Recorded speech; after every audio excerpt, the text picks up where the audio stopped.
Hi friends, విషయం ఏంటంటే పిల్లడు 16 రోజుల తర్వాత కోమాల నుంచి బయటకు వచ్చాడు. వాళ్ళ అమ్మ పడే బాధ, వాళ్ళ అమ్మని చూడంగానే ఆ ఏడ్చిన ఏడుపు ఒకసారి ఆలోచించండి. మన చిన్నప్పుడు కూడా మనం కూడా అలా ఏడుచి ఉన్నామేమో అని ఆ ఇద్దరు తపన అసలు ఎంతలా ఉందంటే ఆ వీడియో చూడంగా నాకైతే కలర్ నీళ్ళు వచ్చింది. అసలు ఇంకోటి ఏంటంటే అమ్మ నాన్న అనేది టాపిక్.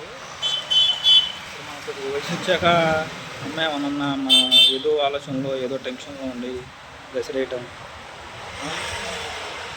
అరవటం, తిడటం ఇలాంటివన్నీ చేస్తున్నాం.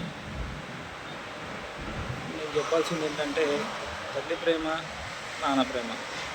మనం ఏంటంటే కొంతమంది ఉంటారు ఎక్కువగా తల్లినే ప్రేమిస్తారు, కొంతమంది ఉంటారు అసలు నాన్న అంటేనే పడదన్నట్టుగా ఉంటారు.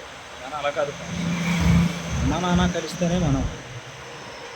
అలా అని చెప్పేసి మనం వచ్చాం కదా అని చెప్పేసి వదిలేసి మళ్ళీ ఎట్ట పడితే అట్లా ఉంటానుకోండి. వాళ్ళ ప్రేమని మనం గుర్తించి వాళ్ళని ఎలా చూసుకోవాలంటే, చిన్నప్పుడు మనల్ని ఎట్లా చూసుకుంటారో వాళ్ళు మనకు వయసు వచ్చాక మనకు వయసు వచ్చాక వాళ్ళకి వయసు తగ్గుతాయి. వాళ్ళని మనం చిన్నపిల్లల్లా చూసుకోవాలి తప్ప కసరటం, పెడతాం ఇట్లాంటి అయితే చేయమాకండి. మీరు కూడా మానేస్తారని చెప్పేసి నేనైతే కోరుకుంటున్నాను. Thank you friends.